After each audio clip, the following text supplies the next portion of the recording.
Good morning, everyone. I hope you're having a good day. Please allow me to introduce you to Dr. Robert Golob, the Prime Minister of the Republic of Slovenia. The Prime Minister, the floor is yours.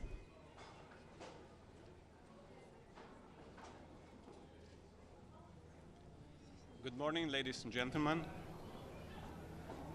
The number of the armed conflicts raging throughout the world is greater than ever, and new ones are sprouting each day.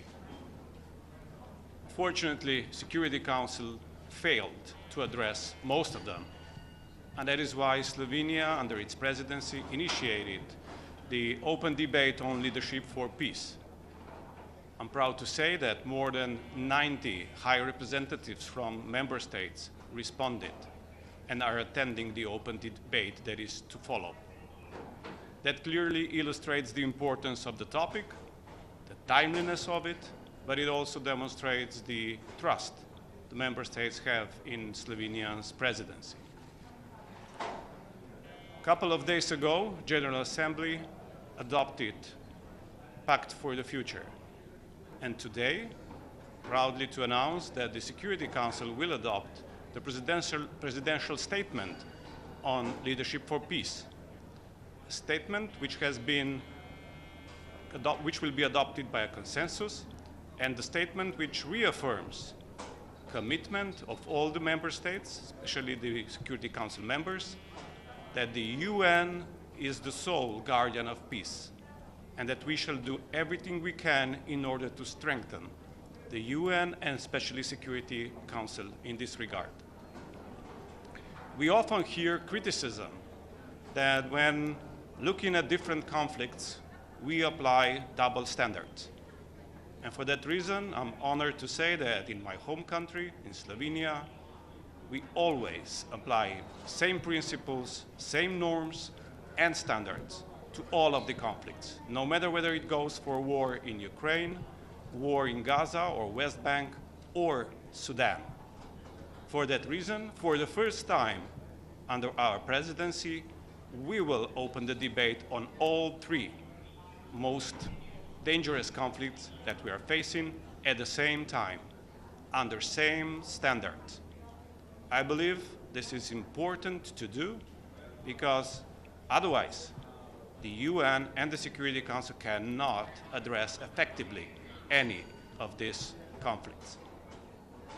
We need to stop the aggression on Ukraine immediately. Unless we do that, the UN Charter itself is in perility. We need to stop the aggression on Gaza and West Bank. Unless we do that, innocent civilians and humanitarian workers will become military targets throughout the world. And we need to address mostly overlooked conflicts in Sudan, where we are again at the brink of the genocide, where millions and millions of civilians are suffering lack of food and water. And we need to ensure that humanitarian workers are granted safe and secure passage with their humanitarian aid and to get the access to those civilians that are in most need. We must not allow food or water to become weapons of war. Perhaps adoption of the presidential statement may seem a small step, but every marathon starts with the first step. Thank you. How did you get Russia to sign on to this presidential statement? Proud to say that through months of negotiations and weeks of hard work, all of the security members were in consensus that we need to revert back to the core principles and start strengthening the work of the Security Council. Mr. President, are you disappointed that neither President Biden nor Secretary of State Blinken are coming to this event? Well, I wouldn't say that because Security Council is much more than just one country. When I speak about the consensus, obviously the consensus has been reached with United States as well. So I believe we have their support when we are doing what we are doing. Mr. Prime Minister, Abdul Hamid Sayami from the Arabic daily Al-Quds Al-Arabi. Your country is appreciated. They recognize Palestine as a sovereign state. You also voted in favor of that resolution to terminate occupation. Could you tell us some practical steps your country will take to implement the ICJ legal opinion? Thank you. Well, when it comes to Security Council, the resolution has been adopted already in June. The problem is that obviously it's not being implemented. So we will have to open the debate today, but also in the next days, on how to enforce the implementation of the said resolution, including use of the paragraph 7. But I will leave more to the Security Council members and the debate later. But I ask you about your country, what steps you're going to take to implement the termination of occupation according to the GA resolution? I understand that. We believe in the multilateralism, meaning that we believe that no unilateral action, either by our country or some others, can lead to a solution. So we will work tirelessly with other countries. And when we have the solution, I will let you know. Thank you. Can we have your comment on Lebanese situation? Yeah, this is a very pressing issue and also important to address. And for that reason, Security Council will meet today in the evening on the emergency session to address the situation in Lebanon. Prime Minister, on your recognition of Palestine, do you see other European countries following suit? Have you been approached by other European countries asking for your advice on how to do that? Thank you. Within the European Union, a lot of debate and discussions on the situation in Gaza has been unfolding. At the moment, I would say that when it comes to political measures as the recognition, I wouldn't really predict anything, but there is much more being done on a humanitarian level, meaning that we are trying to reach, and we are close, a consensus on a European level how to aid the innocent civilians in Gaza and West Bank through humanitarian aid. This is what we are working on at the moment. When it comes to recognition, you need to be brave and bold. And yeah, four of the like-minded states, we did that step in the past, and I believe like in the next months, others will follow, but not immediately. Excuse me, as a president of the Security Council, do you think that you should dedicate one meeting on the situation in Venezuela at the moment? Well, if that issue is open today, of course we can address it, but first we need to focus on how to apply same standards in order to be more effective as a Security Council. This is really the most pressing matter that we want to address today. If we are able to reach consensus on how to be effective on these three topics, Ukraine, Gaza, and Sudan, I think the same standards and principles then can be effectively applied to other cases, like you mentioned, Venezuela as well. Israel appears to be massing troops on the northern border. How important is this Security Council meeting later today to try to bring some sort of restrain Israel from taking any further action? There's talk about Israel perhaps doing a ground invasion into Lebanon. As I can see, the debate will go into call for de-escalation. Now, whether it's only a call or we are able to come with a resolution in the next days or week, it's to be seen and depends on the other Security Council.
The 9,732nd meeting of the Security Council is called to order.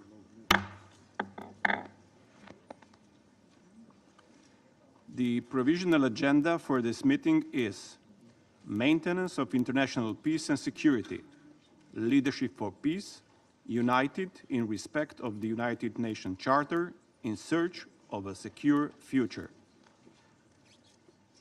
The agenda is adopted.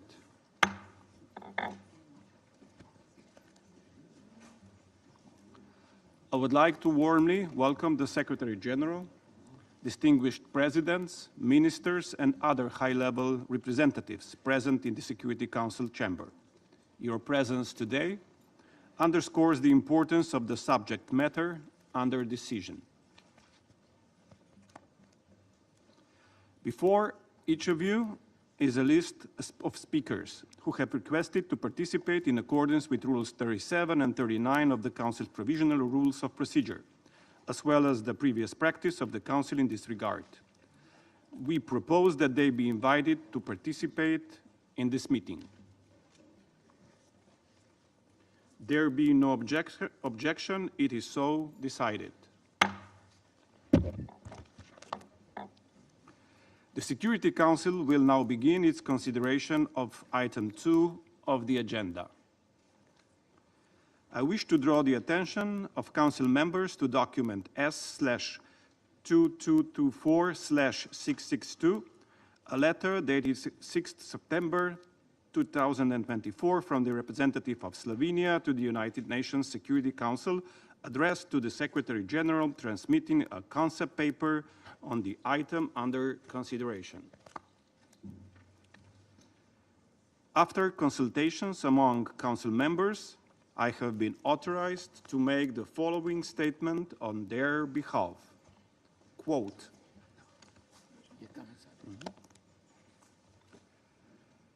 the Security Council recalls that the UN was established to save mankind from the scourge of war.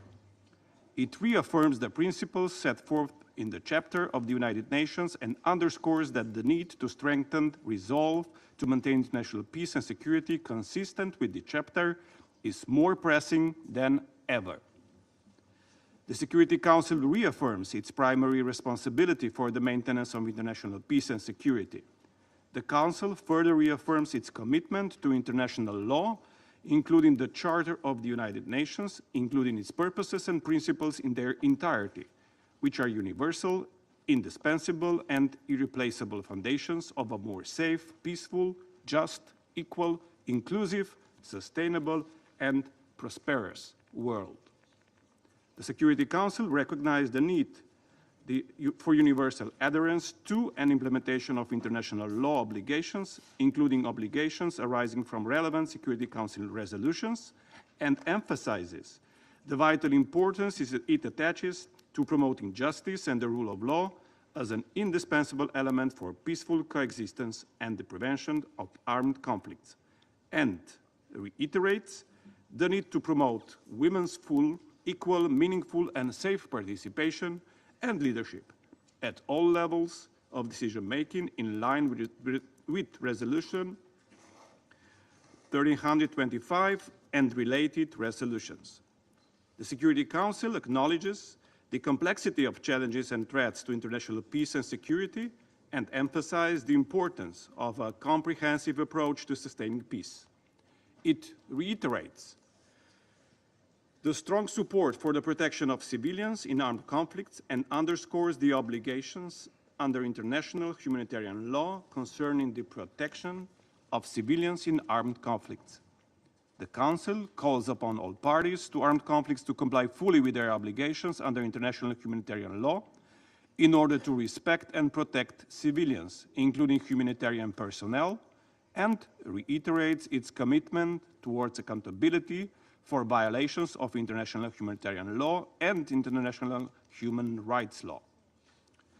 The Security Council underscores the importance of upholding multilateralism and the central role of the United Nations in the multilateral system, as well as its support to strengthen coordination within the United Nations system, delivering change for the most vulnerable including through pursuit of the Sustainable Development Goals and preventing and reducing conflict, and commends humanitarian personnel for their work in alleviating the suffering of the civilian population and protecting human dignity, as well as the actions of the United Nations and its agencies in supporting the maintenance of peace and security.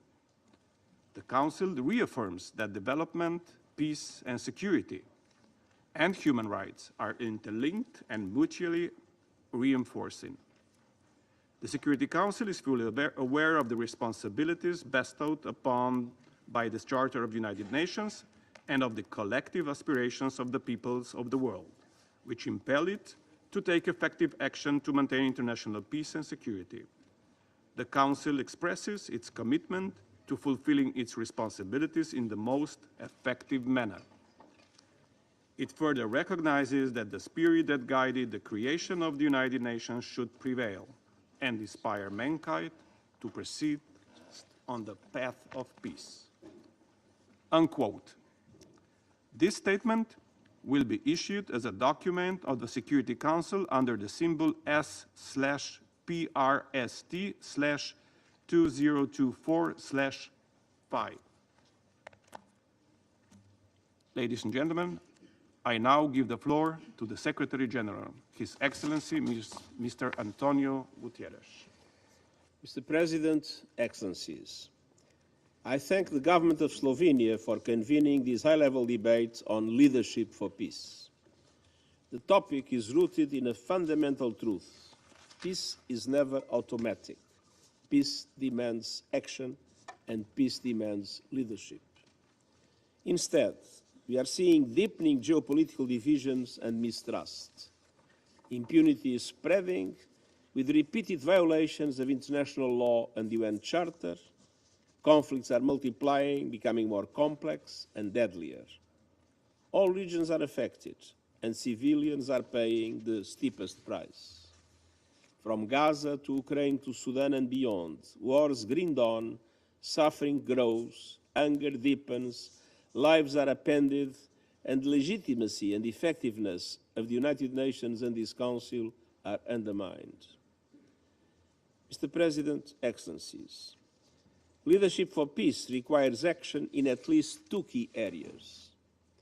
First, leadership for peace means all member states living up to their commitments in the UN Charter, in international law, and in recent agreements such as the Pact for the Future. Among other things, the Pact calls for strengthening tools and frameworks to prevent conflict, sustain peace, and advance sustainable development with the full, equal, and meaningful participation of women. It calls for updating our tools for peace operations to allow for more agile, tailored responses to existing, emerging, and future challenges. It reinforces the commitment to all human rights, civil, political, economic, social, and cultural. It includes initiatives around disarmament, peace building, and managing threats posed by lethal autonomous weapons and artificial intelligence, and in new domains, including outer space and cyberspace. It calls for measures to quickly address complex global shocks. And it contains a new push to reform key institutions of global governance, including the global financial architecture and this very Council. The Pact is a down payment on these reforms. But we will need strong political will to implement them and rebuild the legitimacy and effectiveness of this Council. Which brings me to my second point about leadership for peace. Leadership for peace means ensuring that the UN Security Council acts in a meaningful way to ease global tensions and help address the conflicts that are inflicting so much suffering around the world. Geopolitical divisions continue to block effective solutions. A united Council can make a tremendous difference for peace. A divided Council cannot. It is imperative that Council members spare no effort to work together to find common ground, and it has proven capable of doing so in some key areas. From currently overseeing 11 peacekeeping operations on 3 continents, involving nearly 70,000 uniformed peacekeeping personnel, to resolutions that help keep vital humanitarian aid flowing to the world's hotspots, to the landmark Resolution 2719, which provides for African Union-led peace support operations authorized by the Council to have access to UN-assessed contributions, to the groundbreaking resolutions that recognize the clear implications of peace and security challenges on the lives of women and youth, to this Council's growing ties to regional and sub-regional organizations to foster consensus and peace. These examples and more prove that forging peace is possible. When you consider the most difficult and intractable conflicts on this Council agenda, peace can seem an impossible dream. But I strongly believe that peace is possible if we stick to principles. Peace in Ukraine is possible by following the UN Charter and abiding by international law. Peace in Gaza is possible by sparing no efforts for an immediate ceasefire, the immediate release of all hostages, and the beginning of an irreversible process towards a two-state solution. Peace in Sudan is possible by sending a clear message to the warring parties that all members of this Council, including the 5 permanent members, will not tolerate the horrific violence and desperate humanitarian crisis being unleashed on innocent civilians. Monsieur le Président, Mr. President, Excellencies, the situations on this Council's agenda are complex and do not have quick fixes, but the scale of the challenge should not deter us. Our only hope for progress on peace is active collaboration and unity among Council members. Today, I call on all members to live up to this great responsibility and to the promise of the UN Charter. Contribute to this Council's success, not its diminishment. Let's ensure that this Council serves as an effective and representative forum for peace, today and in the years to come. Our only hope to make progress in peace is in active collaboration and unity between Council members. Today, I call upon all Member States to show that they can meet this great responsibility, they can keep the promise of the United Nations Charter, contribute to the Council's success and not its diminishment. Let's ensure that this Council be an effective and representative forum for peace today and in the years to come. I thank you.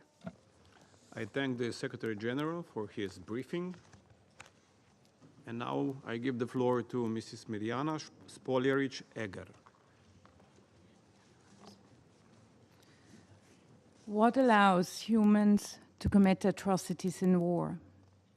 Horrific events throughout history are rooted in a common element: dehumanization, the process of stripping away the humanity of others to justify violence, numb empathy, and rationalize senseless torture, abuse, and killing.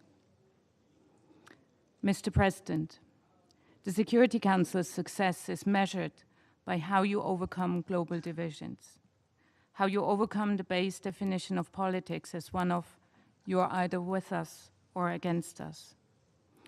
Bridging these differences requires leadership, as it is only leadership that can open the door for meaningful negotiations. What the International Committee of the Red Cross witnesses today is emboldened warring parties disregarding their legal obligations and, at times, using overly permissive interpretations of international humanitarian law to justify violations, destruction, and impediments to humanitarian action. While we also know this is not systematically the case, unfortunately, the collective inertia and acceptance of this abhorrent reality is setting a new threshold for placing humanity on a scale, disregarding the fact that all human lives have equal value. Normalized and seemingly tolerated misinterpretations of IHL that happen under the watch of the international community warp other conflicts far from the public sight. Violations happen with full knowledge of the international community, but with little corrective action. You must be aware that one conflict informs the other. Boundaries are pushed into the zone of the acceptable, and more human suffering follows. International humanitarian law was created to move beyond division, paving the way from polarization to peace. These laws, treaties your states created and ratified, compel restraint. Under the Geneva Conventions, even your enemy must be treated with humanity. IHL is not transactional. Let your military commanders understand this. Wars can be fought and won while adhering to the letter and spirit of the law. After all, what does victory really mean? Is it the destruction of villages and the killing of civilians? Annihilation may bring military success, but not political or moral victory. If security systems take over every political decision, you forfeit the option to negotiate. We commend all members of the Security Council for recalling systematically the parties in conflict to comply with IHL and for recalling the letter of those obligations. But we must go beyond that and make sure that the true meaning of international humanitarian law is adhered to. This means taking all feasible precautions to minimize civilian harm. It means not misrepresenting acceptable proportionality calculations. It means respecting the rules of war, even if your enemy does not. It means accepting that neutral humanitarian actors can bring humanitarian assistance to areas your enemy controls. It also means ensuring that hospitals aren't hit, civilians can flee to safety, and food supplies are not cut off. Inhumanity fuels violence. Preserving humanity fosters de-escalation. States and militaries must fully integrate IHL into their defense strategies, not just for war, but to achieve victory that allows for long-term stability. We must see the Council's rhetorical support for IHL put into action. You determine whether the Geneva Conventions are a tool for peace that saves lives. When your ally targets civilians, pick up the phone and demand that they stop. When your ally refuses ICRC visits to detainees or prisoners of war, pick up the phone and demand compliance. When your ally bends the rules of war beyond recognition, use the means you have to stop them. IHL saves lives. It enabled the release of thousands of detainees in Yemen, the Chibok girls in Nigeria, and helped the ICRC escort orphans to safety in Khartoum. It's not the law that fails, but the will to enforce it. The chances of protecting the economic interest and security of your own people are best preserved if universally ratified agreements are respected. Because you never know when war may reach your own borders and you find yourselves on the wrong side of the line. Upholding the Geneva Conventions is in your own core interest. IHL offers a pathway to peace. Declare it your political priority. Thank you. I thank Mrs. Polerich-Egger for her briefing. And now I give the floor to Her Excellency, Mrs. Ellen Johnson-Sirleaf.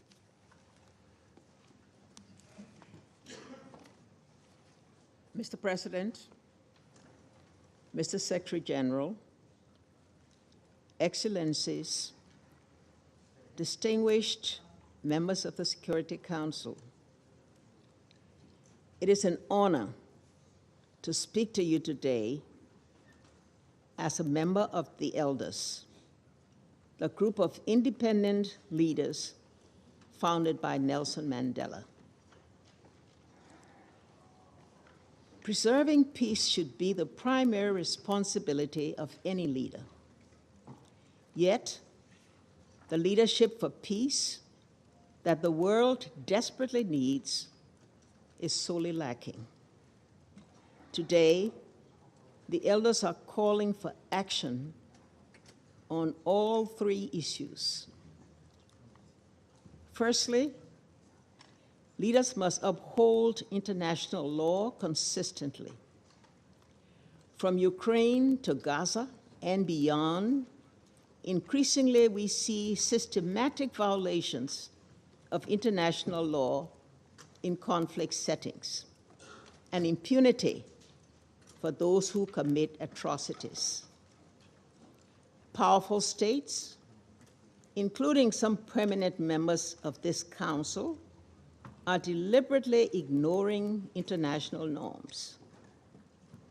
Russia's war of aggression in Ukraine is a flagrant violation of the UN Charter, with the Security Council paralyzed and not responding. We are seeing some council members undermine decisions of the International Court of Justice and threaten the International Criminal Court and its officials. It is vital that our international judicial institutions are supported and their decisions upheld. International law must be applied consistently, regardless of who is being held accountable. In conflict situations, from the Middle East to Sudan, Myanmar, and elsewhere, influential states are intervening in ways that inflame aggression. Arms transferred to conflict parties where there are clear violations of international law must end. Secondly, conflict resolutions and peace building must be truly inclusive. Next year will mark 25 years since this council passed Resolution 1325, which recognized the crucial role that women must play in peace and security. Yet, the decisions that most affect peace and security are still primarily, in some contexts, exclusively made by men, often the same men who initiated the conflict. The elders call for the necessary participation of senior women in peacemaking, peace-building processes, and in prime leadership of the United Nations. Throughout my career, I have seen how the inclusion and empowerment of women can drive real change. If we are serious about fostering leadership for peace, women must be represented in international bodies, national parliaments, communities, and in defense and security establishments. Finally, U.S. leaders must restore the credibility of the international peace and security architecture.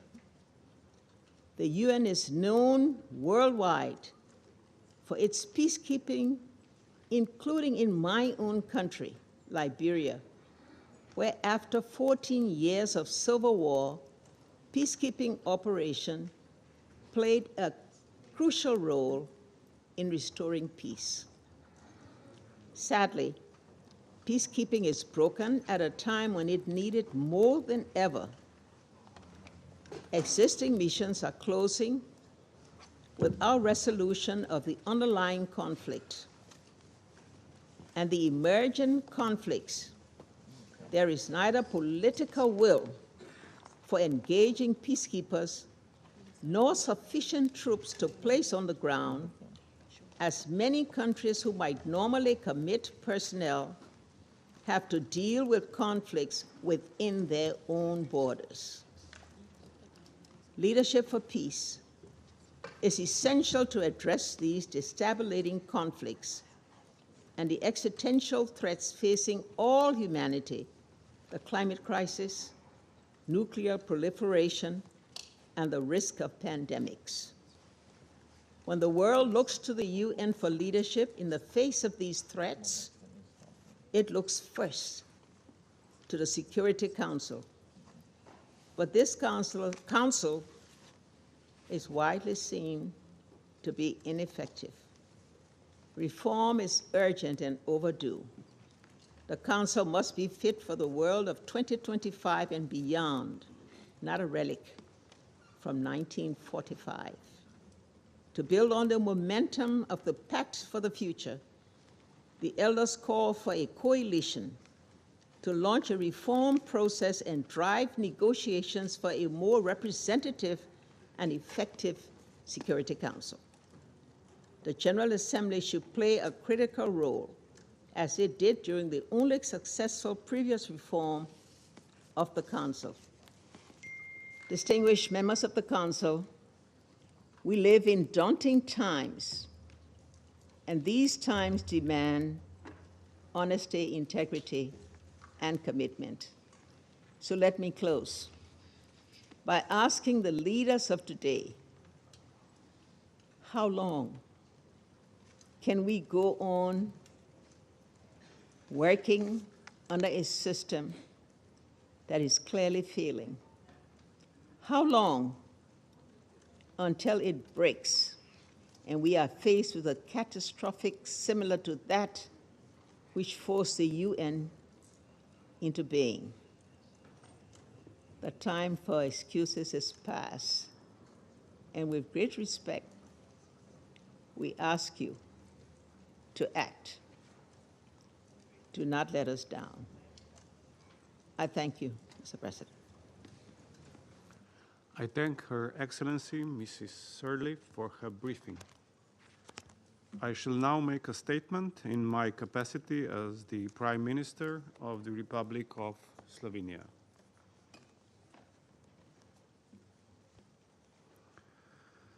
I wish to thank the Secretary General for his clear and insightful remarks, and I want to thank him for his service to the humanity. You have our strongest support in these challenging times for the organization. I also want to thank the ICRC, President Spoljarić-Egger and President Johnson Sirleaf for their important contributions to this event. Excellencies, colleagues, since the beginning of our membership in the Security Council, we, Slovenians, have been observing gradual but steady erosion of power of rules, a complete disrespect of the rules that we have built since the Second World War. Moreover, inability to respond decisively to major conflicts, such as the ones in Gaza, Ukraine, and Sudan. This led us to design the signature event at which you are participating today, Leadership for Peace. Peace is under threat globally, and the world is in desperate need for leadership to reverse this dangerous direction. I will begin with the war in Ukraine. In the 21st century, we are witnessing a conventional war of aggression and invasion of a stronger and powerful neighbor into a smaller and seemingly weaker one. This is blatant violation of the UN Charter. If we are let to this aggression pass, we open doors to many similar wars across the globe. In the case of Ukraine, we are defending the Charter, which represents the nucleus of our organization. There are no words strong enough to describe the catastrophe that has been unfolding in the occupied Palestinian territories for years, not only since the 7th of October. It is unacceptable that despite all the atrocities committed against the Palestinian people and four most recent resolutions, we, the Council, have not been able to intervene decisively to alleviate their suffering, and neither free the hostages. In the occupied West Bank and East Jerusalem, violence and dehumanization of Palestinians is increasing. All this is taking us further away from the two-state solution, with Israel and Palestine living side by side in peace and security. As we sit here today, we are witnessing the fire of Gaza turning into a raging inferno across all of the Middle East. War in Sudan is another tragic war for power, a man-made humanitarian catastrophe with unimaginable destruction and human suffering. After 20 years, we again find ourselves staring at the unspeakable ugliness of inhumanity. We find ourselves at the brink of another genocide in Darfur and a failure of our collective commitment to never again. The humanitarian situation is extremely bleak, with spreading famine, lack of access to basic medical care, and extremely dangerous work conditions for humanitarian workers. Colleagues, the concerns and pain that we feel for civilians, condemnation of violations of the Charter and of international humanitarian law should not depend on our geographical or political proximity to the conflict. Impression of double standards is damaging the credibility and authority of the Council, contributing to the erosion of compliance with its decisions. Slovenia aspires to be an honest broker, bridge, and consensus builder. Our policy is driven by core values and principles of the United Nations. What we committed in the campaign for the Council seat, we try to implement. We aim to apply the same standards for all conflicts throughout the world. National interests are too often being put ahead of common values and principles. If we all put stronger efforts into giving priority to our common interests, the world would be a better place. The global public wants to hear this commitment from us today and every day since. Colleagues, the Council has several tools in its toolbox to deal with crises and conflicts, yet it is increasingly reluctant to use any of them. Past success stories of Liberia, East Timor, and Sierra Leone speak about the efficiency of the Council when the consensus can be reached. During the wars in the Balkans, this Council was willing and capable of adopting a resolution establishing accountability mechanisms through the ICTY. Similar atrocities are happening today in many conflicts, and yet, unfortunately, adoption of such a resolution by this Council seems unthinkable. When the Council lacks strong unity and determination to act, warring parties read weakness. In times of weakened conflict management, warring parties sense impunity for violations of the Charter and the international humanitarian law. This is how we can explain that last year, the world marked the largest number of civilians, record number of humanitarian and medical workers, journalists being killed. This is entirely unacceptable, and the Security Council bears its part of responsibility. Conflict management is being gradually moved out of the Council due to the polarization, lack of solidarity, and geopolitical competition among its most powerful members. The UN is being increasingly pushed aside at the expense of bilateral or regional diplomacy. This trend needs to be reversed. This situation requires a self-reflection of the Council and the UN members on the way forward. We need to restore trust in the United Nations. We need to invest efforts into building an effective and relevant Security Council, the Council that fits the world of today. Permanent members bear, in accordance with the UN Charter, special responsibility in this regard. We need a renewed commitment to the respect of the UN Charter to restore unity of the Council, putting global interests first, reflecting on all tools at the disposal and using the ones with the most effect, as well as follow up on our resolutions to ensure compliance. The Security Council needs to exercise its power with higher ambition regarding the prevention of conflicts and play a stronger role in peace-building activities that involve all aspects of the UN system.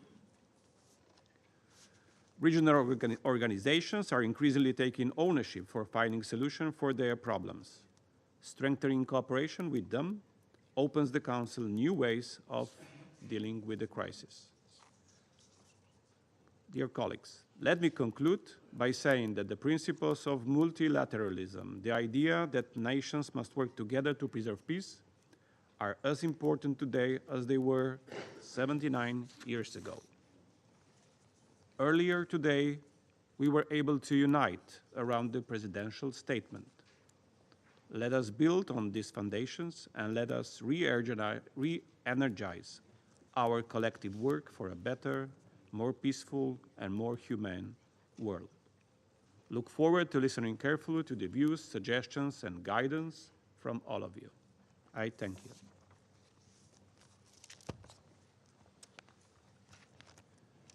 I resume my function as President of the Council.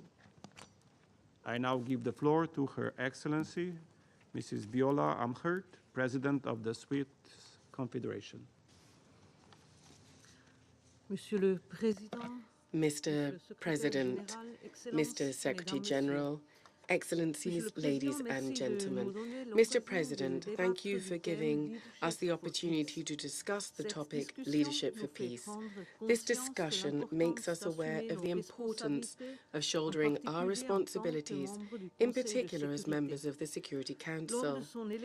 When it was elected to the Council, Switzerland set about bringing added value to peace, to be a plus point for peace.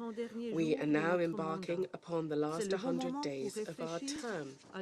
This is a good opportunity to think about the state of the Security Council and the way in which it can best carry out its duties.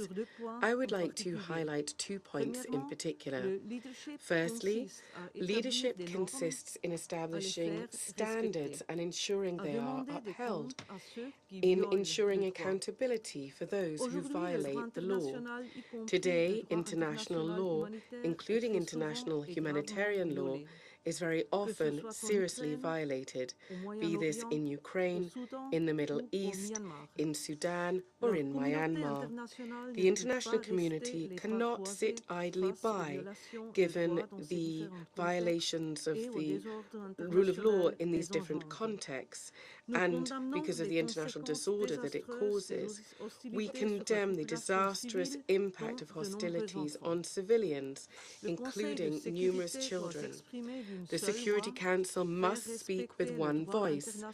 It must ensure that international law is upheld and civilians protected. Given the current climate, I would like to underscore that my country is extremely concerned by Israeli airstrikes in Lebanon and rockets fired by Hezbollah on Israel. I would like to reiterate our call for a cessation of hostilities and for a return of diplomacy to resolve the conflict, and for the full respect of Resolution 1701 and international humanitarian law. Civilians must be protected. As a member of the Security Council, Switzerland is resolutely committed to peace and international security. The extension of the peacekeeping operation in Bosnia-Herzegovina, facilitated by Switzerland in 2023, and the call by the 10 elected members of the Council for a ceasefire in Gaza are 2 examples of this. With the resolution presented by Switzerland on the protection of humanitarian and UN personnel, and the commemoration of the 75th anniversary of the Geneva Conventions, we reaffirm our commitment to vulnerable civilians. We have been the host country for discussions on Sudan. We advocate also for equitable procedures in UN sanctions regimes. To this end, we undertake to implement humanitarian exemptions and to enable humanitarian stakeholders to continue their activities which save lives. Whatever the context, Switzerland will not cease to reiterate its call for the respect for international law. We are grateful and aware of the fact that many within the Council share this responsibility. I'd like to come to my second point now, namely our responsibility, anticipating challenges, preventing dangers, and identifying opportunities. The impact of climate change is having an impact and fueling crises and conflicts. Switzerland is is committed to ensuring, not only within the Security Council but also outside it, that the global community meets these challenges together. Given these multiple challenges, there's a need to ensure that peacekeeping missions are more agile in the future. We also consider that there's an urgent need for the work on peace to become more inclusive. Women bring an important contribution to peace building. In particular, this involves tackling in a targeted manner the impact of conflicts and crises on women.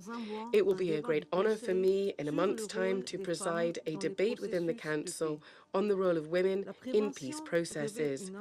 Prevention is of particular importance.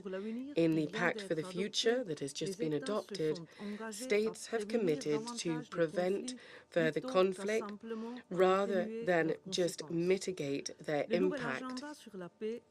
The new agenda for peace is focused on conflict prevention. Prevention includes aspects of development and security, but most importantly, the respect for human rights. There can be no lasting peace without the protection and promotion of universal human rights. In conclusion, I would like to say that we can only work together and lead together. This principle applies both within the multilateral system in general and within the Security Council. Nobody can be successful alone. There is a need for partnerships, for courage and for trust between states. Dialogue with civil society, the economy and science are also very important. International Geneva, for a long time now, has been the place where humanitarian traditions and scientific innovations meet in the spirit of Geneva. Switzerland is proud to promote this spirit through the organizations that are in Geneva. Regional partnerships are also very precious, as for example we see in the African Union in the area of promoting peace. I'm thus delighted that we are in a position to host the Peace and Security Council of the African Union in New York next month during the Swiss presidency. Mr. President, Excellencies, lasting solutions require resolve from all parties concerned. Peace remains possible, in particular, if states and leaders recall our shared human values. By accepting to cooperate with each other, we help everyone, including ourselves. Thank you very much. I thank Her Excellency, Mr. Amert, for her statement. Now I give the floor to His Excellency, Mr. Robert Abela, Prime Minister of the Republic of Malta. Secretary General, Mr. President, Excellencies, distinguished delegates and friends, dear Robert, thank you and the Slovenian presidency for organizing this important and open debate. There can be no more important aim for this Security Council than to restate and reaffirm both the purpose and principles of the UN Charter and the need for every member state to respect the Charter in practice. So I'd also like to thank the Secretary General for sending another strong and clear message today on the importance of multilateralism, the Charter, and international law. Malta has been honored to serve as a member of the Security Council for the past 2 years. As our term now comes to its conclusion, now is a moment for reflection. President, in convening today's conversation, Slovenia spoke of your alarm at the eroding of the international order in general and of adherence to the UN Charter in particular. Malta shares your concerns on both fronts. Without the renewal of the rules-based international order, our world is in serious trouble. President, ahead of this discussion, you gave us a stark reminder that we live in a world of grim statistics. Indeed, we do. And those statistics are a vital tool in charting the state of our world. But statistics can never tell us the whole story. Only human stories can give us the true picture, because behind every grim statistic is grim human reality. It is to the shame of our world that 2024 has brought far too many heartbreaking statistics and far too many stories of heartbreaking human misery. We must never lose sight of those stories. As leaders, we must never hide behind statistics. We must not forget the mothers in Gaza, whose sons and daughters were taken from them, or those who are living in constant fear of losing their child in the next strikes. We must not forget the families and friends of hostages being held by Hamas, who do not know if or when they will ever see their loved ones again. We must not forget the orphans and widows in Ukraine who lost everything when their city was bombed and razed to the ground. Each and every one of those suffering shares the same hopes, dreams, and aspirations as the rest of us. The difference is that they have been let down by leaders whose actions have shown contempt for the principles upon which the United Nations was founded. Every citizen of this planet, no matter where they live, what they believe in, who they worship, is united by the most fundamental human instinct of all, to deliver peace, security, and prosperity for them and their family. The founding of this United Nations codified those most fundamental of human instincts into the most fundamental of human rights. If we lose sight of that common humanity, we lose sight of our own humanity. So we must never lose sight of those suffering the most, paying the highest price. We must never lose sight of the plight of families in Sudan, where parents struggle daily to secure food for their children amidst a devastating conflict, of women and girls of Afghanistan who are being erased from society through the enactment of oppressive and repressive edicts, of the children of Syria and Yemen who had to endure over a decade of conflict, dire humanitarian conditions, disease, and stunted growth, of those in Venezuela deprived of their freedom because of their steadfast commitment to democracy, of the teenagers in Haiti who are being deprived of an education and recruited by ruthless gangs instead, of the Palestinians in the West Bank and East Jerusalem, including those killed as collateral damage in frequent military raids and settler violence, as well as those who lost their homes and suffered displacement.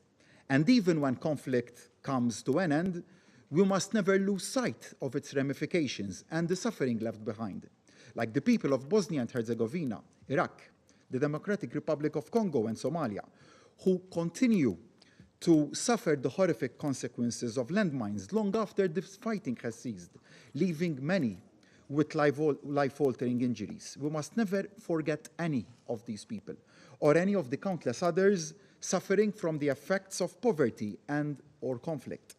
On the contrary, we must listen to and learn from their stories. Their horrific experiences must inspire us, motivate us to do more, to strive harder, to fulfill the aims set out so plainly and so powerfully in the United Nations Charter. We must do all more, we must all do more, but especially those of us who are gathered around this table today, who have the honor and privilege to serve on the Security Council. We are the ones who are entrusted by the international community to ensure the maintenance of international peace and security. We are the ones who must seek compromise and craft innovative solutions for a better world. We are the ones who must lead and take bold and decisive action to replace war and violence with peace and justice. We are the ones who must act to overcome political barriers, preventing safe, timely, and unimpeded humanitarian access. We are the ones who must ensure that women play a central role in conflict resolution, peace building, and post-conflict reconstruction efforts, knowing that peace cannot be sustained without women's full, equal, meaningful, and safe inclusion. We are the ones who must listen to and learn from survivors of rape and sexual violence in conflict zones all over the world. Those brave women, girls, boys, and men who have found the courage to share their harrowing accounts of this despicable and reprehensible tactic of war. We are the ones who must utilize all available tools, including sanctions and international justice mechanisms, to hold violators of human rights and international law accountable, and ensure that all perpetrators of war crimes and crimes against humanity do not go unpunished. We are the ones who must continue our fight against impunity for the crime of aggression. The use of force in a manner inconsistent with the Charter is illegal, unjustifiable, and unacceptable. So, Mr. President, in a world of grim statistics, the last thing we can afford to do is go numb. The last thing we can afford to do is give up. The last thing we can afford to do is give up, and that is why, as a committed multilateralist, Malta will continue to stand firm in its wholehearted support for the United Nations. We are not naive. We know, just as the Secretary General outlined, that the UN can and must reform to increase its effectiveness. But you don't walk away when you notice imperfections. You redouble your efforts to fix them. President, at a moment in history where everyone is excited about the potential of artificial intelligence, let us not forget that alongside intelligence, there are two other core human competencies: humanity and compassion. This United Nations is, at its heart and at its best, an expression of all three of them, showing the intelligence to come together to solve problems, showing humanity in working for the best of values, and showing practical compassion by delivering aid, assistance, and hope to the most vulnerable. This institution belongs to all of us. Let us nurture it, invest more in it, and counter contempt for it. And let us all play our part in the other vital structures that bring us together regionally to do just what this United Nations does for the world as a whole. As a small nation at the crossroad of three continents, Malta just knows how important regional cooperation is. Last May, Malta celebrated its 20th anniversary as a member of the European Union, a living example of what can be achieved through solidarity and cooperation. And this year, Malta has taken up the chair of the OSCE, an organization whose mission is as vital as ever, as tragically war and aggression have raised their ugly heads again in Europe.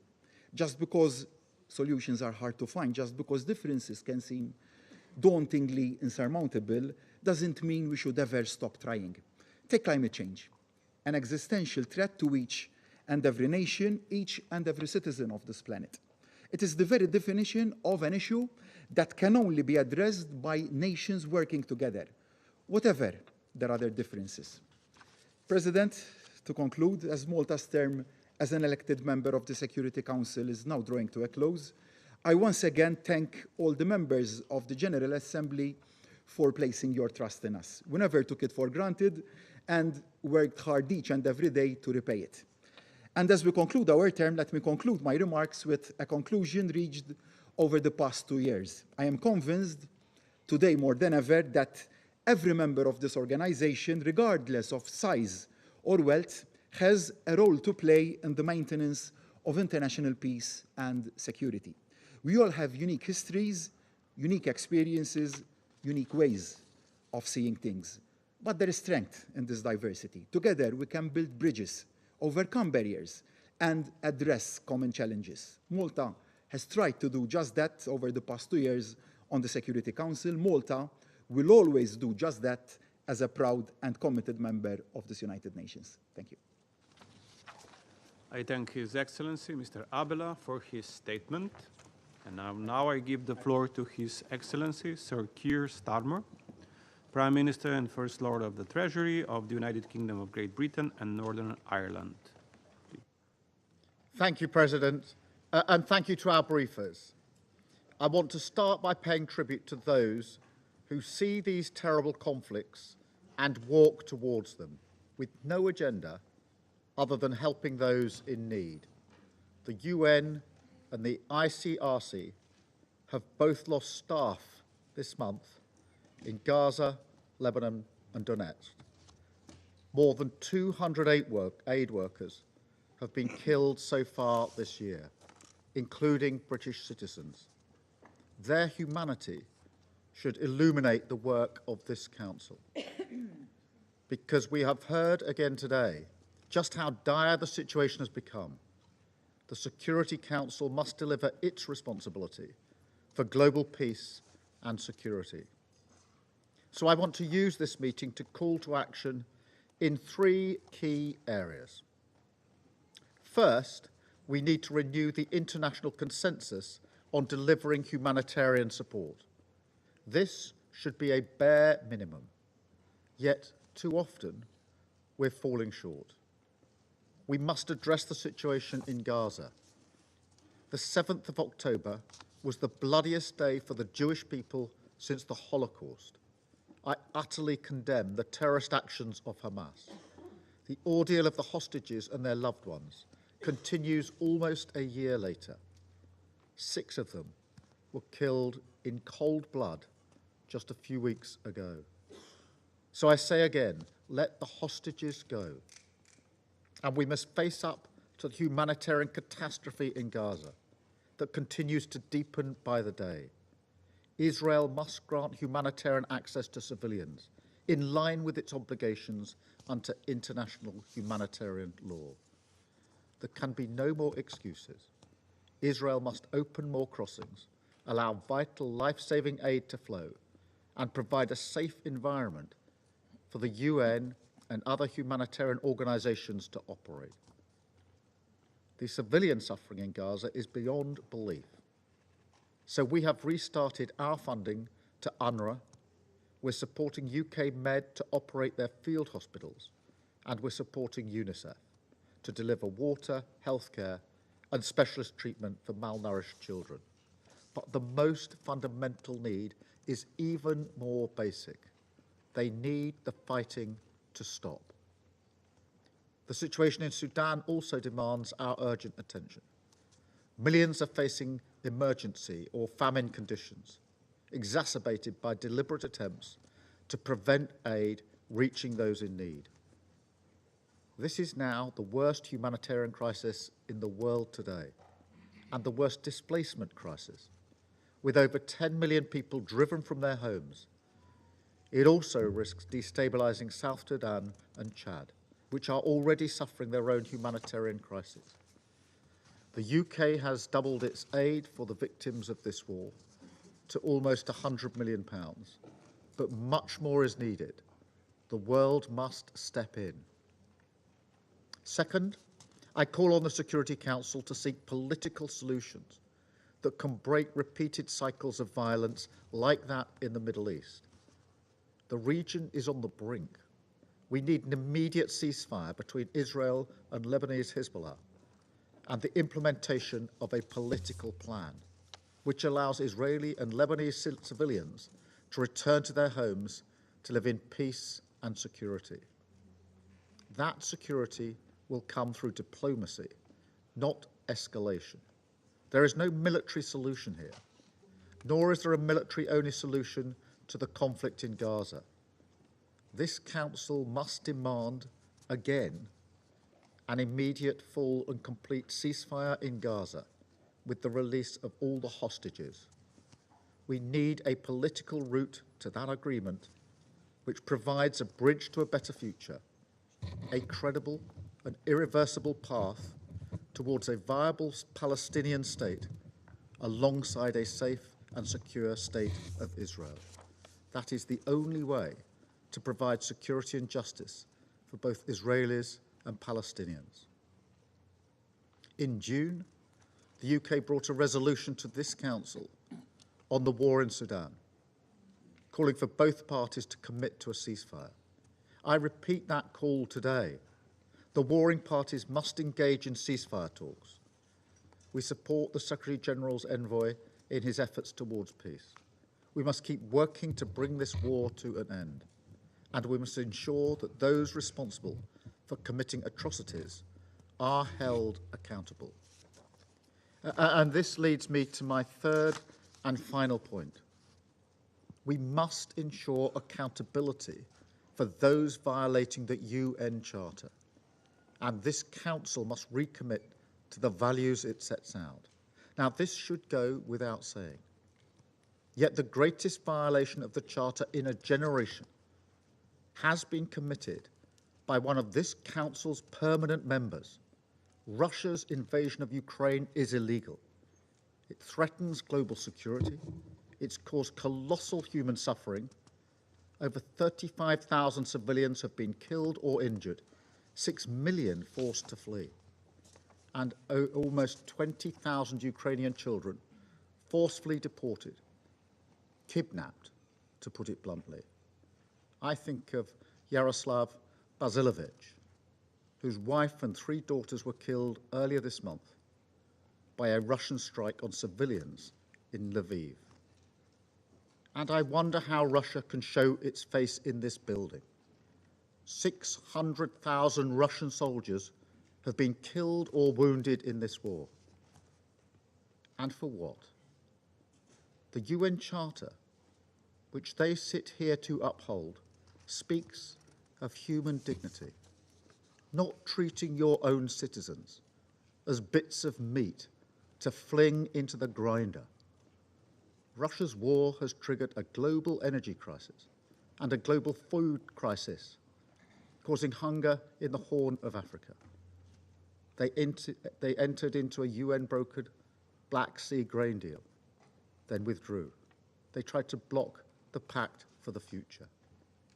Now the world looks on as Russia deepens its military ties with the likes of North Korea and Iran. There can be no equivocation here. They must be held accountable.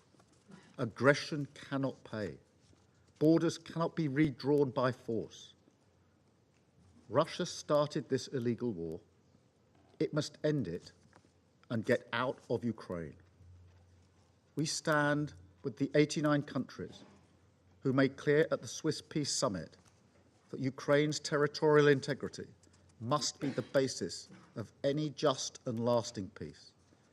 Any process that does not recognize this will only be used as a pretext by Russia to regroup and come again. President, in this moment of deepening conflict, the world looks to this Council more than ever to provide leadership for peace, preserve our collective security, and protect the most vulnerable. The United Kingdom will always play its full part in fulfilling that responsibility. Thank you. I thank His Excellency Sir Keir for his statement, and I'll give the floor to His Excellency Mr. Wang Yi, member of the Political Bureau of the CPC Central Committee and Minister for Foreign Affairs of the People's Republic of China.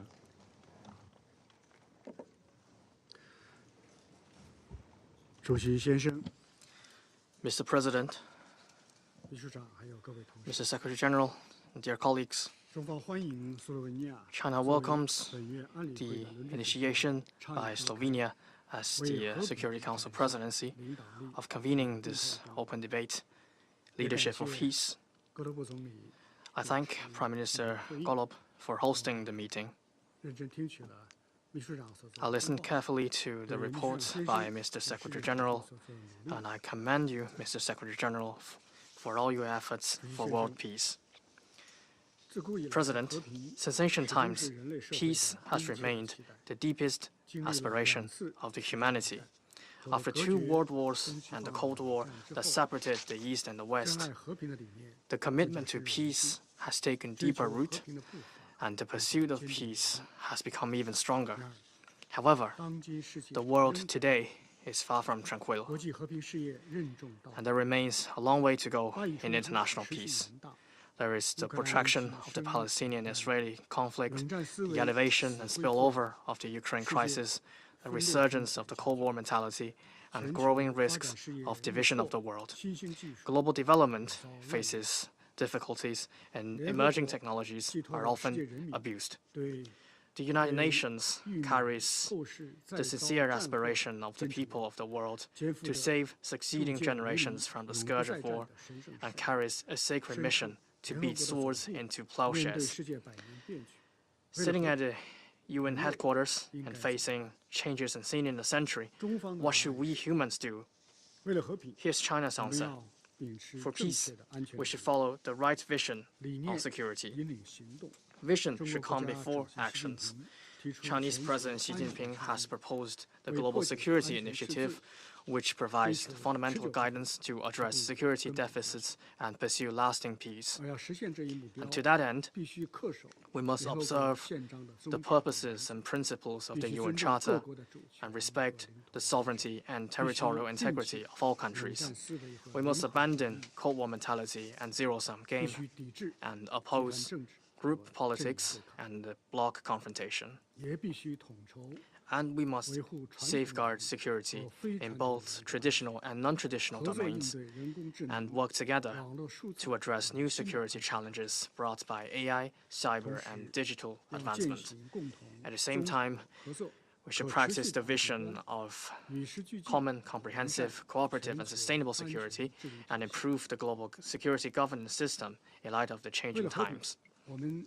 For peace, we should uphold international fairness and justice. Justice is a common pursuit of humans, and fairness lies in that all countries are equal regardless of their size. Countries should stand up straight against any hegemonism or power politics. We should practice true multilateralism, firmly safeguard the international order with international law as the center, and jointly discuss security governance on the basis of mutual respect and build lasting peace on the basis of fairness and justice. It's important to uphold the authority of the Security Council, support the Security Council's central role in the collective security framework, and oppose any illegal unilateral sanctions not authorized by the Security Council. The question of Palestine is a wound in human conscience and a test to fairness and justice. The Security Council should bravely take its responsibilities and play an effective role. UNGA and Security Council resolutions on Palestine should be implemented, and Palestine should become a full UN member state. The top priority is to achieve permanent ceasefire and full withdrawal of the troops in Gaza, stop the humanitarian crisis in Lebanon, and prevent further expansion and escalation of the conflict. China calls for the implementation of the principle of Palestinian-led, Palestinian-owned, and Palestinian-ruled, and propose the convention of a more broad-based and more effective international peace conference. It's imperative to restart as early as possible the two-state solution and work toward a comprehensive, just, and sustainable solution to the Palestinian question. For peace, we should commit ourselves to political and diplomatic solutions. Throughout history, only diplomatic negotiations can lead to genuine peace, and only political settlement can make peace sustainable. The parties respect each other's justified concerns, seek common grounds while shelving differences, and meet each other halfway. It's important to increase input in preventative diplomacy and better leverage the UN peace-building architecture.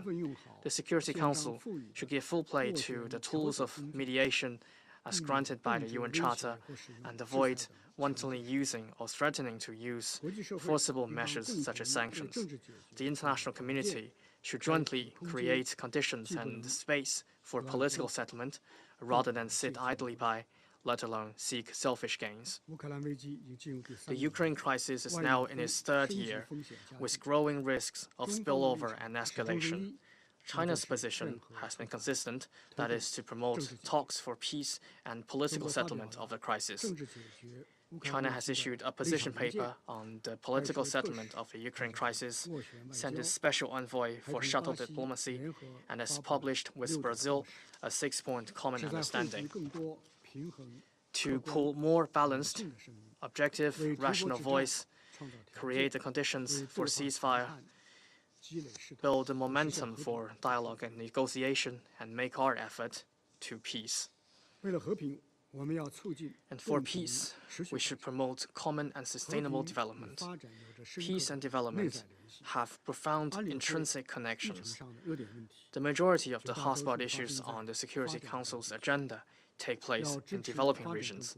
It's important to support developing countries, in particular post-conflict countries, to realize independent development in ways suited to their national conditions and eradicate the root causes of conflicts.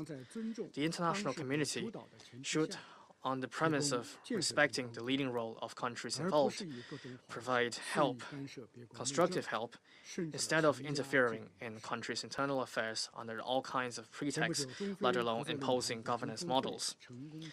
Just now, the Beijing summit of the Forum on China-Africa Cooperation was successfully concluded, and President Xi Jinping announced 10 partnership actions for modernization, which will help achieve the vision of silencing the guns in Africa. Mr. President, on peace and security, China has the best track record as a major country in the world and is the only major country to include the commitment to peaceful development in its constitution. Chinese people have always held the belief that peace is the most precious and pursued common interests for all. 75 years since the founding of the People's Republic of China, we have stayed committed to a path of peaceful development.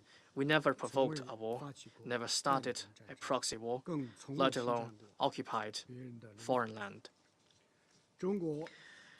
Among the security P5, China is the largest contributor of peacekeepers and the second largest financial contributor to UN peacekeeping operations. China has been making its contributions to world peace through real actions. This year marks the 70th anniversary of the 5 principles of peaceful coexistence. For 70 years, the 5 principles have grown ever more relevant and have become open, inclusive, and universally applicable basic norms for international relations and principles of international law, making important contributions to peaceful coexistence among states and world peace and development.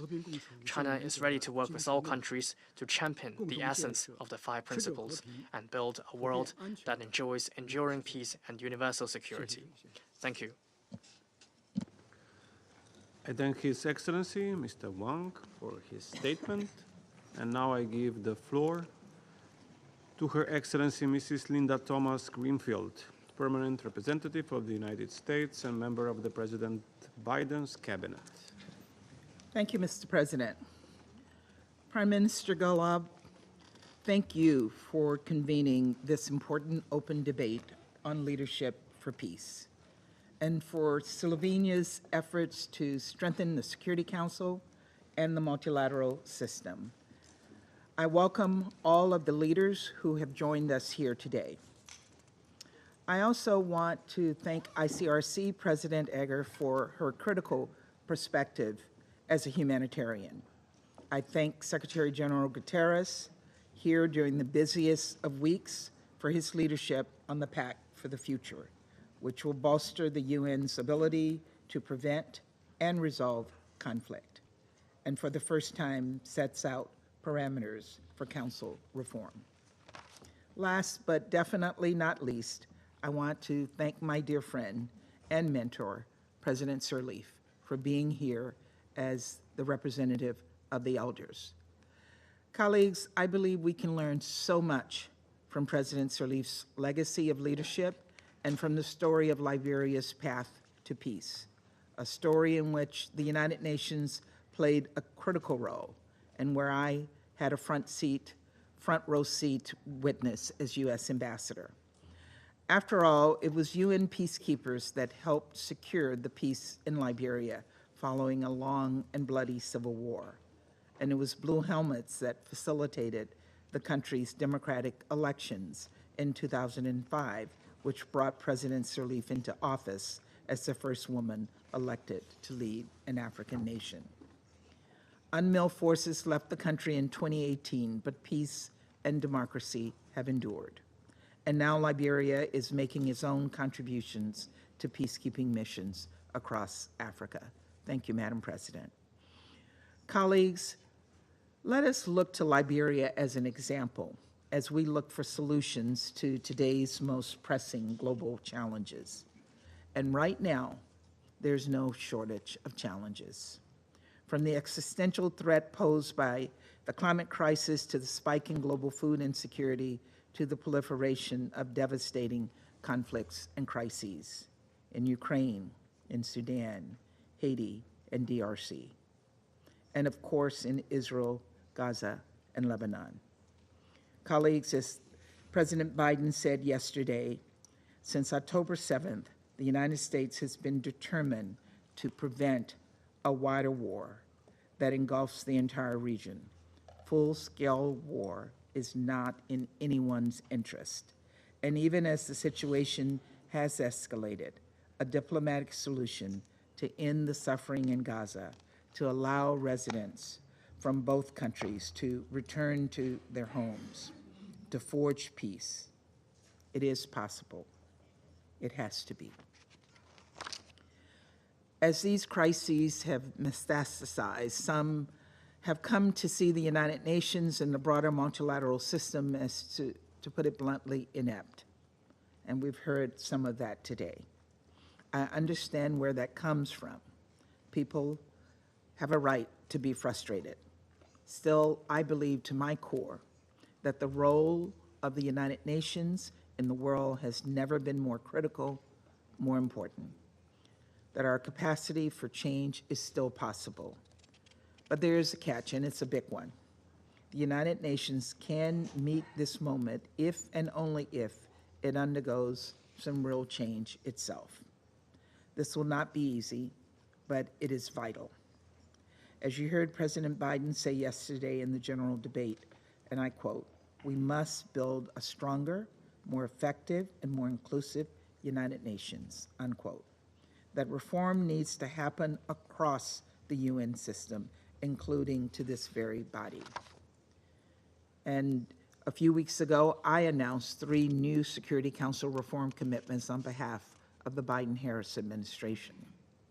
Our support for 2 permanent Security Council seats for Africa, a non-permanent seat for small island developing states, and text-based negotiations through the intergovernmental negotiations process so that we can move from talk to action. I also want to reiterate our support for permanent representation on the Council for countries in Latin America and the Caribbean, as well as those countries we have long supported for permanent seats. The IGN session will kick off in the coming weeks, and we hope our announcement will spur others to renew their reform efforts and commit to text-based negotiations. Colleagues, as we move forward, reform forward, the fundamental principles guiding our efforts must be rooted in the principles of the UN Charter, including the full respect for international law and human rights, and sovereign equality and territorial integrity. Just yesterday, this council met to discuss Russia's war of aggression against Ukraine, which has been a direct attack on the UN Charter's foundational values. Since launching its full-scale invasion, Russia has committed atrocity after atrocity. President Putin remains hell-bent on redrawing the borders of a sovereign country by force. But the Ukrainian people have not relented. They have stood strong. Colleagues, we must continue to stand together in the face of this attack on the UN Charter, just as we must reaffirm our commitment to the Universal Declaration of Human Rights and other relevant international obligations and commitments. To that end, we cannot be silent as the Taliban attempts to erase Afghan women and girls from public life through archaic edicts, or as the Iranian regime responds to its people's demand for women, life, and freedom with repression and brutality. The UN must be a place that continues to advocate for women and girls in all of their diversity. Together, we must also do more, much more, to address dire humanitarian crises that disproportionately affect women and girls. That requires revitalizing what has become an overstretched humanitarian system. It is far past time for UN member states to engage a broader range of actors that can support a sustainable humanitarian system capable of adapting and responding to rapidly changing demands. The private sector, non-traditional donors, IOs, and the MDBs have a critical role to play in this work. As the largest single country donor to the UN humanitarian system, the United States will continue to lead, but all countries must step up, especially those with the most means. Colleagues, the United States has continued to look for ways to improve the tools of peacekeeping and peace building and bolster our collective efforts to create missions that are fit for purpose. Peacekeeping operations create space for political solutions to advance, as we saw in Liberia. And we know that the only durable political solutions are those that are genuinely inclusive of opposition voices, as well as women, youth, and other systemically marginalized groups. Finally, I want to stress the United States' commitment to working with all member states to address the grave threat posed by terrorism, violence, and extremism, an issue on which historically the Security Council has been united. It is critical that we work together to develop counterterrorism-related resolutions, including sanctions resolutions and the global counterterrorism strategy and its reviews. And let's be clear, counterterrorism efforts must be consistent with international law, with a whole of society approach that includes gender as a cross-cutting issue. Colleagues, I'm often asked which one issue keeps me up at night. What I always say is this: we can't afford to limit our attention to just one issue. We have to focus on, as President Sirleaf would often say, the priorities of the priorities. Ending protracted conflict must be at the top of our agenda. Advancing the fundamental freedoms of all must be at the top of our agenda. Making progress on all SDGs must be at the top of our agenda. Reforming this very institution must be at the top of our agenda. All issues of peace and security must be at the top of our agenda. At this moment of peril, the world's most vulnerable are counting on us. Let us act with urgency. Thank you, Mr. President. I thank Her Excellency, Mrs. Thomas Greenfield, for her statement. I now give the floor to His Excellency, Mr. Ahmed Attaf, Minister for Foreign Affairs and National Community Abroad of Algeria. أشكركم السيد الرئيس.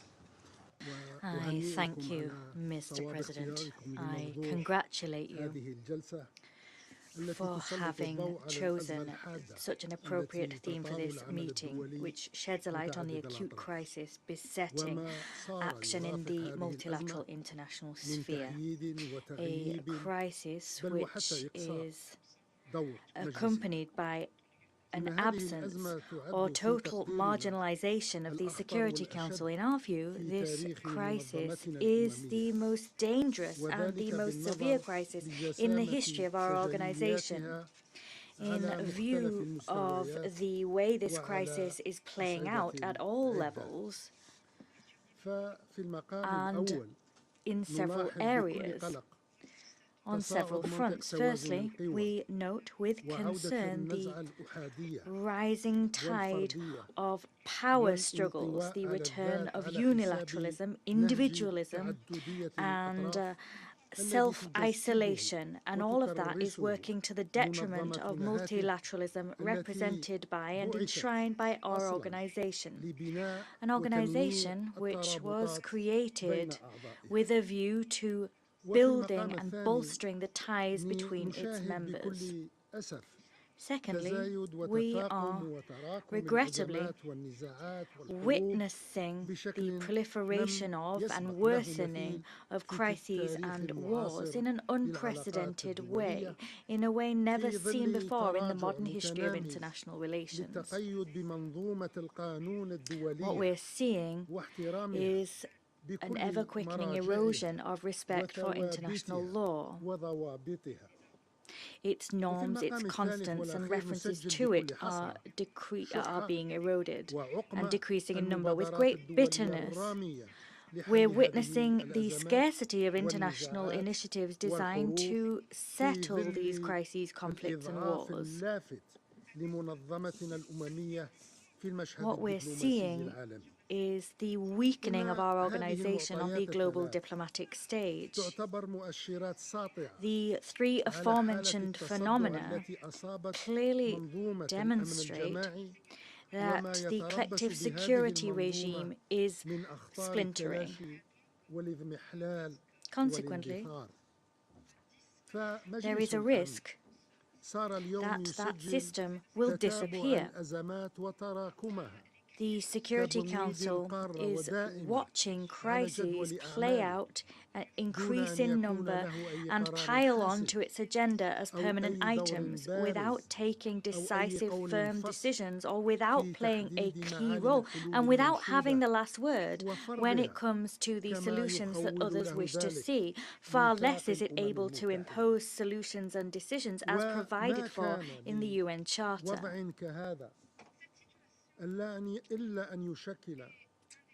This situation is a green light for spoilers and those that wish to sow trouble. About that, there can be no doubt. They're trying to fuel these crises and ensure that they're dragged out.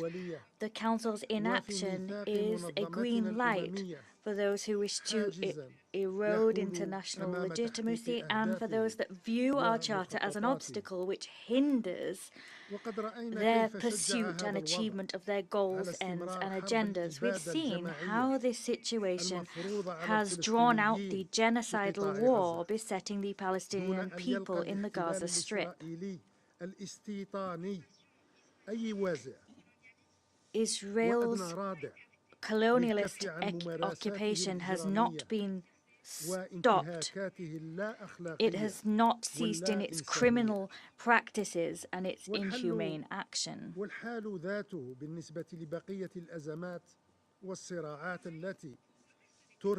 The same thing goes for all of the other crises and conflicts which are weighing down our council's agenda and burdening the international community. There's also the war in Ukraine, chief among these, with its global repercussions. The war raging in Sudan has a heart-rending toll, and there's the chronic crisis in Libya, which has raged for more than 13 years. And then there is Yemen's misfortune, the destruction and the bloodbath, bathing children of one homeland, one nation. And then we can see what's playing out in the Sahel when it comes to development and upheaval.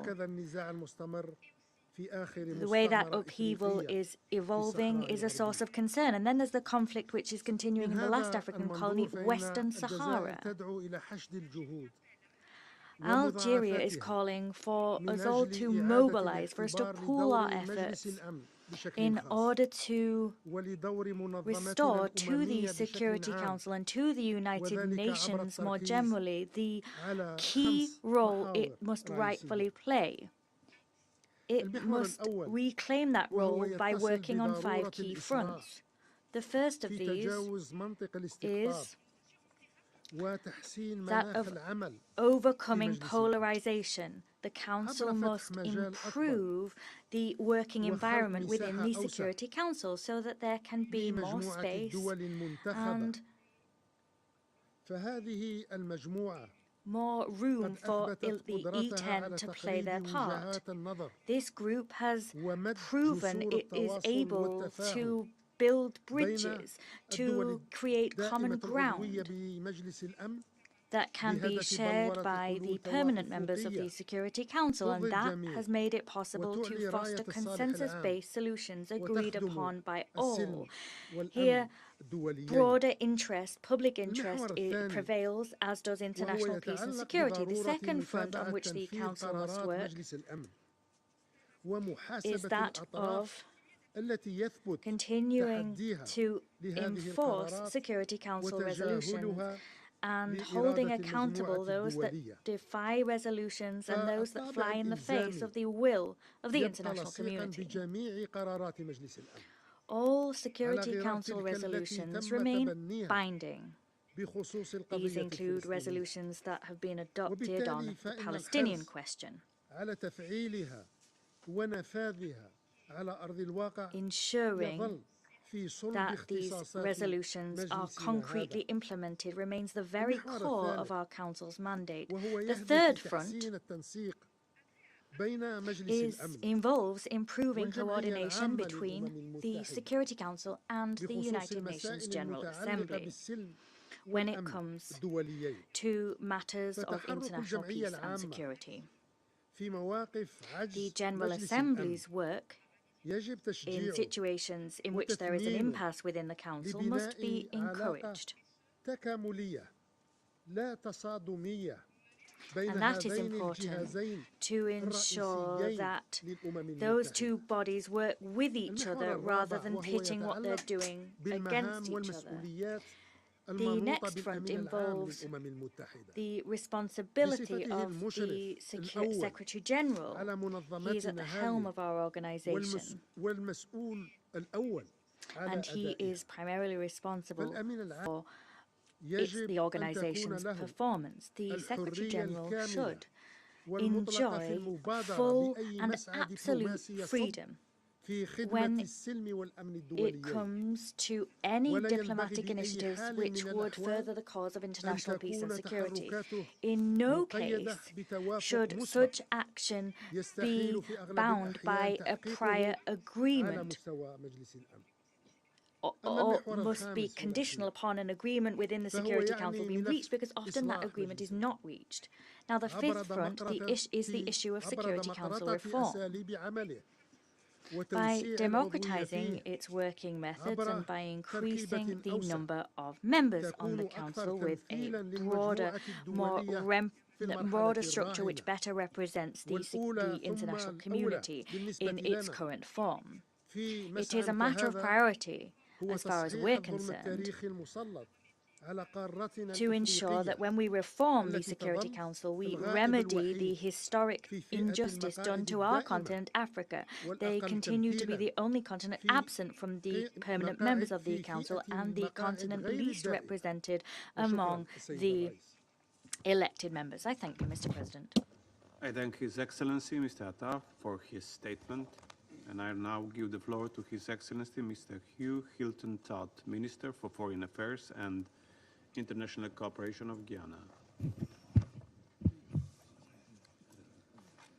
Your Excellency, Dr. Gulab, please accept my commendations for this timely initiative in convening the Council to deliberate on this important topic. I extend gratitude as well to the Secretary General, His Excellency, Mr. Antonio Guterres, former President of Liberia and member of the Elders, Her Excellency, Ms. Ellen Johnson Sirleaf, and to the President of the International Committee of the Red Cross, Ms. Mariana Eger, for their valuable insights and perspectives.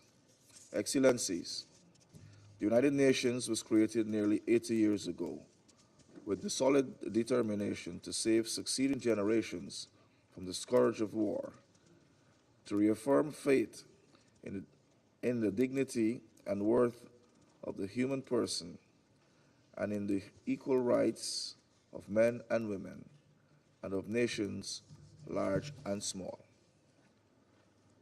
While actions attributable to some member states of this organization have not always aligned with the determination, inviting criticisms about the organization's efficacy, Guyana firmly believes that the United Nations is a relevant body today as it was in 1945, and that its purposes and the principles must continue to be the standard that drives our actions. In fact, Excellency, there is no alternative to the United Nations in the global political economy.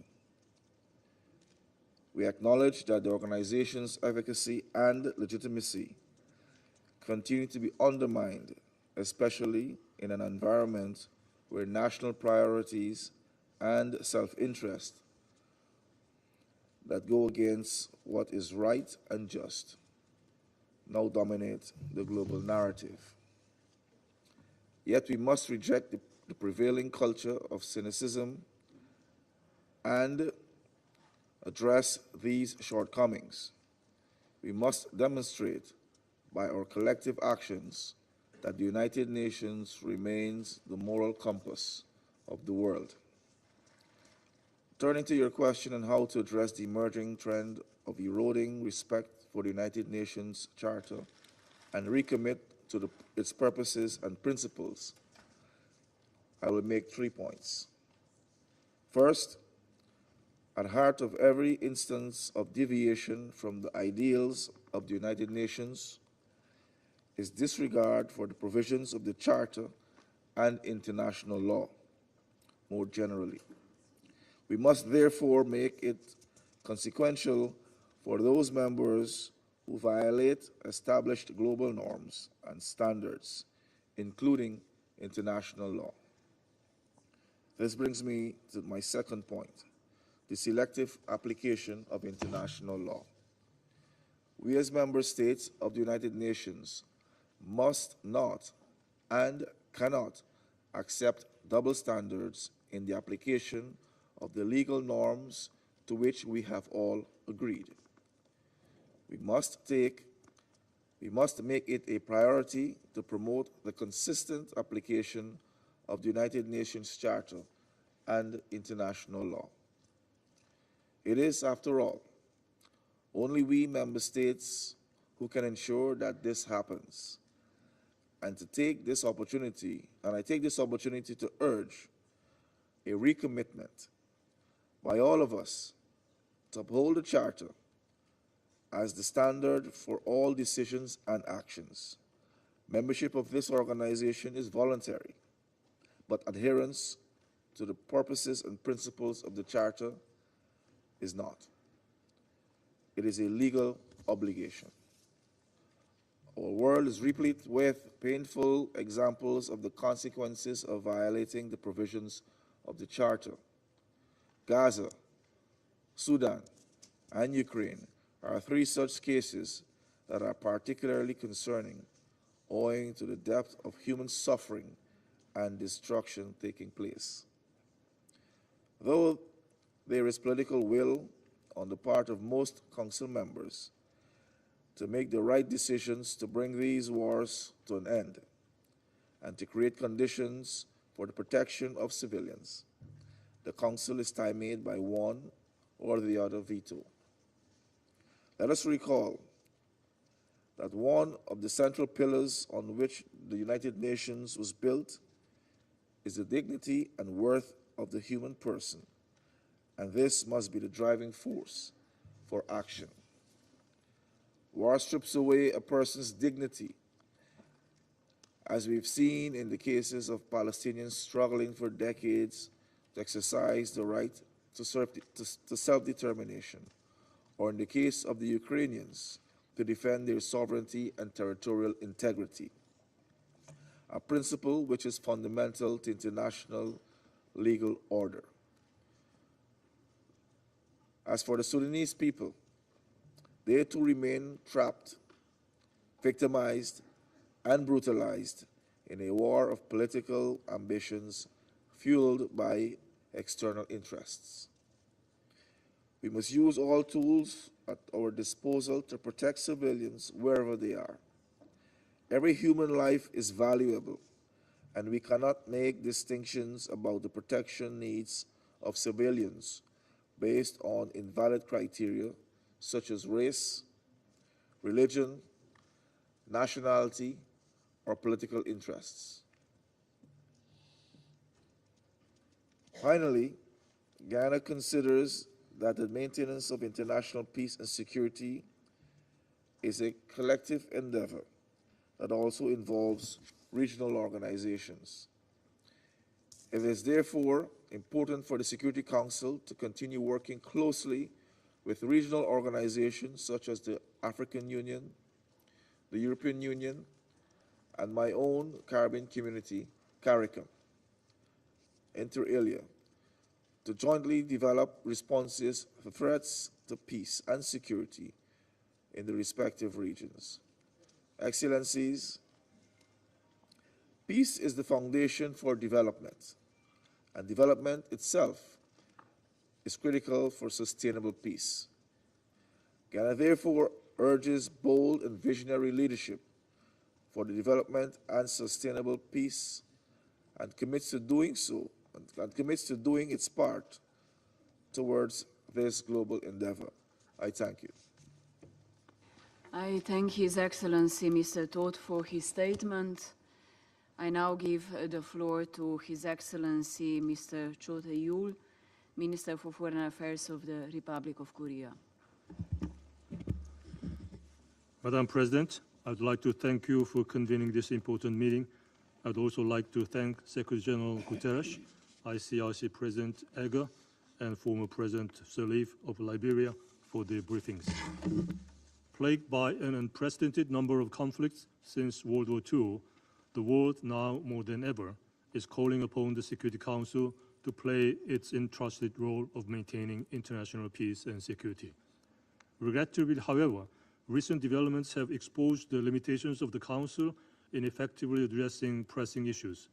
In the Sudan, the Council has not succeeded in preventing the situation from escalating into the worst possible crisis of internal displacement, exacerbated by looming famine and outbreaks of disease.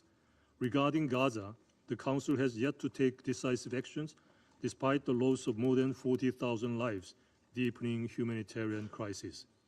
In the meantime, the Russian Federation, a permanent member of this Council, has waged a war against Ukraine in blatant breach of core principles of the UN Charter and international humanitarian law.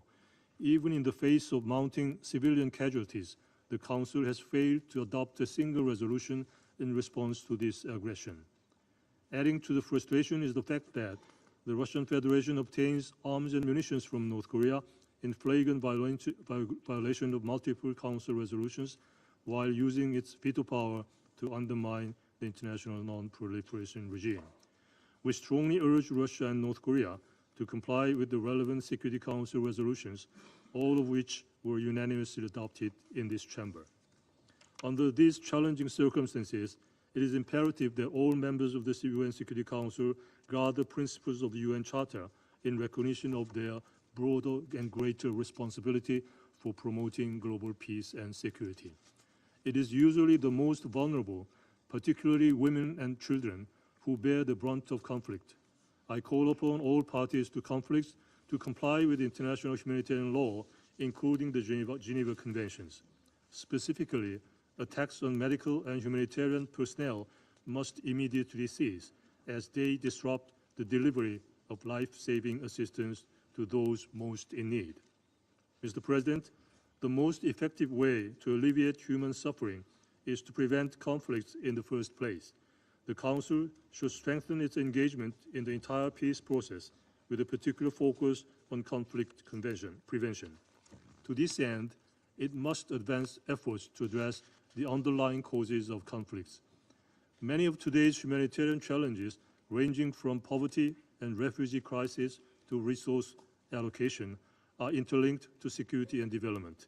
Therefore, tackling root causes requires an integrated and coherent approach that links humanitarian assistance and development to peace and security. the Peacebuilding Commission, with its unique role as an advisory body and its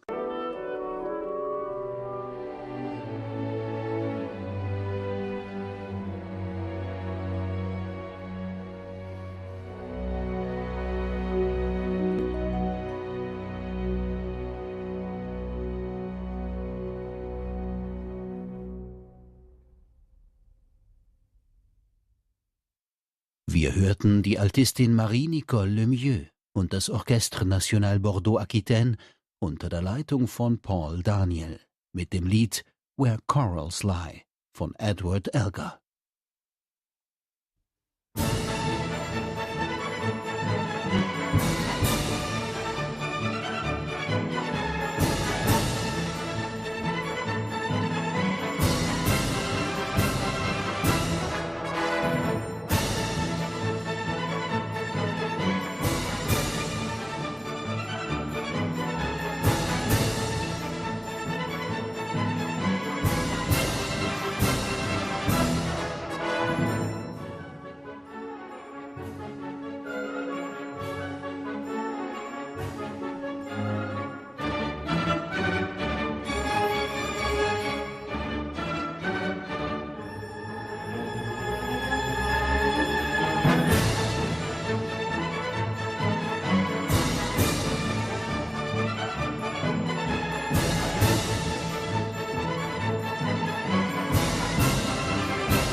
Добрый день, прошу вас.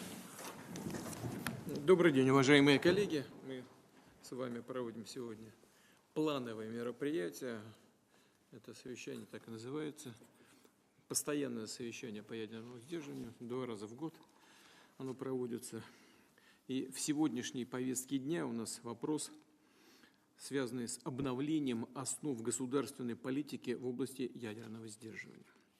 Наряду с военной доктриной это документ, в котором официально определена и детализирована ядерная стратегия России.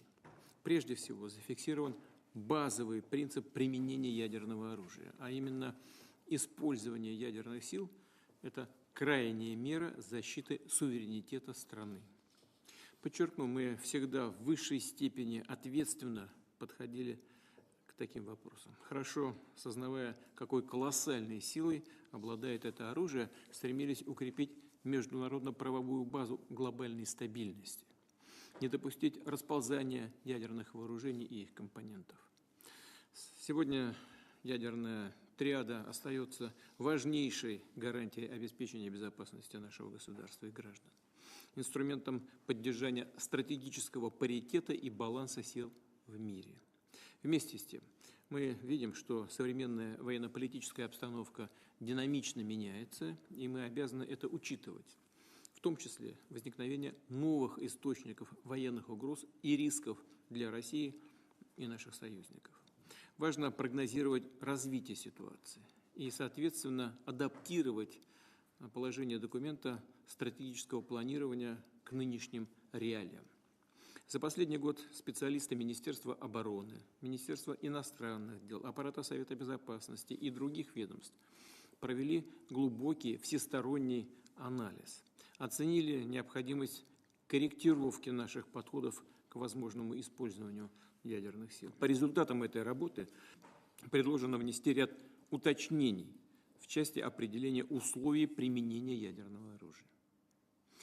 Так, в проекте основ расширена категория государств и военных союзов, в отношении которых проводятся ядерные сдерживания. Дополнен перечень военных угроз, для нейтрализации которых выполняются мероприятия ядерного сдерживания. На что еще особо хотел бы обратить ваше внимание. В обновленной редакции документа агрессию против России со стороны любого неядерного государства, но с участием или при поддержке ядерного государства предлагается рассматривать как их совместное нападение на Российскую Федерацию. Также четко фиксируются условия перехода России к применению ядерного оружия. Будем рассматривать такую возможность уже при получении достоверной информации о массированном старте средств воздушно-космического нападения и пересечении ими нашей государственной границы. Имея в виду самолеты стратегической или тактической авиации, крылатые ракеты, беспилотники, гиперзвуковые и другие летательные аппараты. Оставляем за собой право применить ядерное оружие в случае агрессии против России и Белоруссии как участника союзного государства. С белорусской стороной, с президентом Беларуси все эти вопросы согласованы. В том числе, если противник, используя обычное оружие, создает критическую угрозу нашему суверенитету. В завершение отмечу, что все уточнения являются глубоко выверенными и соразмерными современным военным угрозам и рискам в отношении Российской Федерации. Давайте приступим к работе. Слово министру обороны Андрею Арамовичу Белоусову.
Von Johann Friedrich Fasch hörten wir das Konzert für Blockflöte und Orchester in F-Dur. Der Blockflötist Stefan Temming wurde begleitet vom Capricornus Consort Basel.